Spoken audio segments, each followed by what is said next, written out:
IT.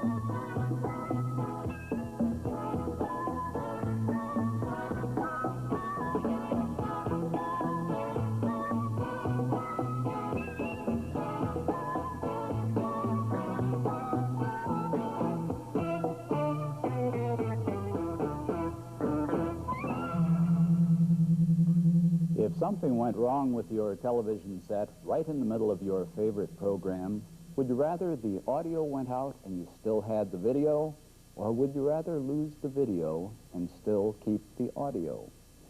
Audio and video are the two parts that make up television. Which one refers to the part of TV that you hear, video or audio? The answer lies in a word cell which we carried off from the Latin language a long time ago. It was their basic verb for hearing, and it's one of ours, too. Audi means hear. Listen now to two words you may not have seen before. What do you think they mean? Audible, inaudible. I'll use them in sentences for you. The conversation in the next room was clearly audible. As he grew weaker, his voice became inaudible. Audible means hearable. Inaudible means not hearable. Normal sounds are audible, but high-pitched ultrasonic sounds are inaudible unless you happen to be a dog. When they're going to put on a play and someone tries out for a part in the play, he or she sings or dances or acts out a scene for the director. They call that auditioning for a part. We give him a hearing or an audition. Auditions are usually held in hearing places, halls which are built so that lots of people can hear. A hall like that is an auditorium. And the people who sit there and listen are using their auditory nerves, the hearing nerve, which takes the sound impulse from the ear and turns it into a message for the brain. In a good auditorium, the sounds are clearly audible. The auditory experience is pleasant, and the audience goes home happy. Is talking aloud allowed in this library? Allowed? Allowed? Mr. Homonym has a problem. He knows what he means, but which word does he want? Can you help him? Allowed? Allowed? Do you know anyone who has a stentorian voice? I'll bet you do. There's nothing subtle or complicated about a stentorian voice. It's just plain powerful. It's loud. The first really stentorian voice belonged to a Greek soldier in the pages of Greek mythology. His name was Stentor, and he had, they say, a voice of bronze. His cry was as loud as the cry of 50 other men. The Greeks made good use of Stentor in the war against the Trojans. His great voice served as a sort of instant public address system in the midst of the battlefield. Stentor had such great confidence in his own voice that he finally found himself in a shouting match with great Hermes, the herald of the gods. That was a mistake, for Stentor was only human. Even for Stentor, this contest was too much. He tried too hard, popped his loudspeaker, and died. Proud Stentor would at least be happy to know that a powerful voice is still called a stentorian voice, even 2,000 years later. But I wonder how he would feel if he knew that the howler monkey of South America, which is famous for its incredible ability to shriek and wail and howl, is also known as the stentor. Big band leader Boris Bugalusi bought brassy bugles, battered bongos, and bellowing bagpipes. Good morning, sunshine. When they all sing together, they make one sound. We call that unison singing, or singing in unison, because uni means one, and son is just what it sounds like. Son means sound. In unison, just as it does in all those scientific words about sound, such as sonic boom and supersonic. What kind of airplane goes over the sound barrier, past the speed of sound? A supersonic plane. Super means over, and son means sound. And what kind of boom does the plane make when it breaks the sound barrier by going faster than the speed of sound? A sonic boom, which rattles our dishes and rattles our brains on the earth below. But most planes are not supersonic, and they do not make sonic booms. They fly at subsonic speeds, below the speed of sound. Sub means below or under. An extremely high-pitched sound, a sound so high that human beings can't even hear it, is also called supersonic. But in this case, the super doesn't mean above the speed of sound. It means above the pitch or tone of sound that we can hear. A sound like that is also called ultrasonic. Ultra means beyond. This whistle makes an ultrasonic sound. What's it good for? Calling your dog without bothering the neighbors. The dog can hear it, but the neighbors can't, unless you happen to have canine neighbors. But not all sound words are scientific words like supersonic and ultrasonic. Some are rather ordinary words like resonant. Resonant means sounding back or echoing. Usually a resonant voice is very pleasing. It has a rich, full sound from all the little resoundings we hear in it. If you want to hear the same thing, only more so, just try talking into a wooden box. That will give you plenty of resonance.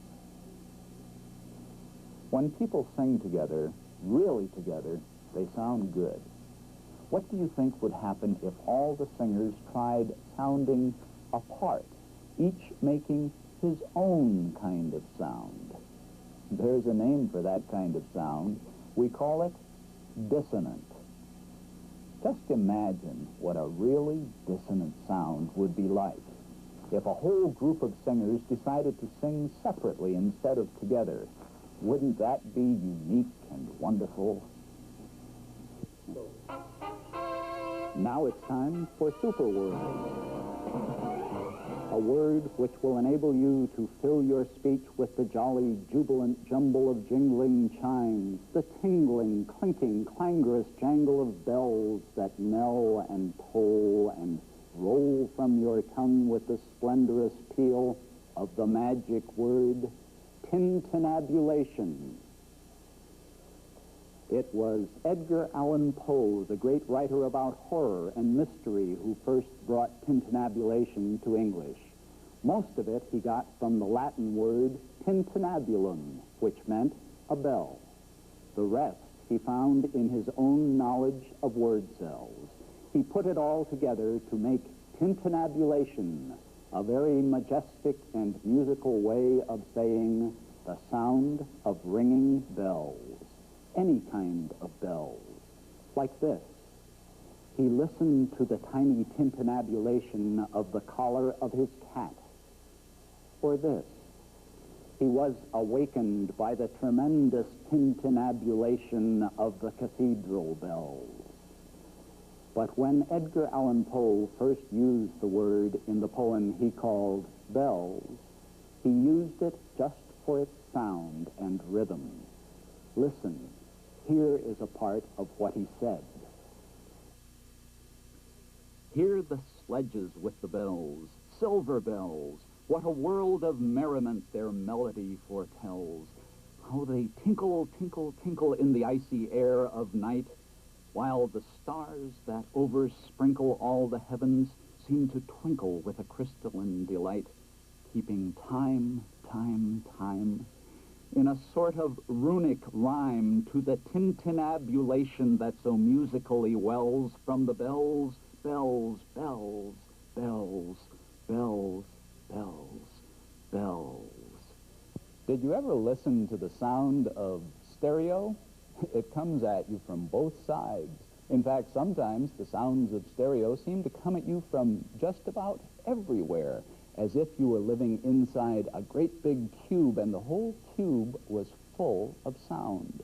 The sound is three-dimensional. It has length and width and height. That's what the word stereo means.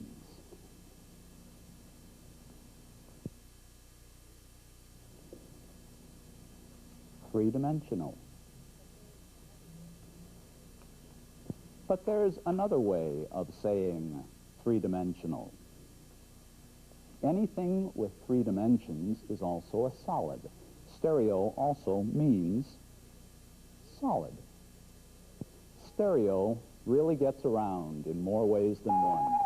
The word stereo shows up in some very different kinds of words. For your ear, when we say stereo, we usually mean stereophonic sound, sound which is three-dimensional and comes at us from all over. Phone, of course, means sound. For your eye, when you look at a picture, you sometimes find that it looks three-dimensional. That is a stereoscopic effect, a solid or three-dimensional look. For your mind, stereotype. Do you know what a stereotype is? It is a solid impression, a much too solid impression of the wrong kind. A stereotype is an overly simplified judgment that we make about a whole group of people without even asking whether it is true or not. And it never is. And what is the stereo word for your bloodstream? Actually, it's something inside your bloodstream, and it's called cholesterol. Look closely at this word, and you'll find stare for solid right smack in the middle. Cholesterol is a kind of solid stuff that goes floating through our veins and arteries, and if we get too much of it, it starts clogging up our inner highways and shutting off our blood supply. That's because it's a three-dimensional, solid, stereo kind of a thing. Stereotypes clog the mind, cholesterol clogs the bloodstream. Both of them are just too solid. They have too much stereo in them. What's in a name? The story of people like you and me. My name is Gale. Gale means a singing wind. What does your name mean? I have a word for you. Microphone. And now a word from Ms. Onomatopoeia. Plink.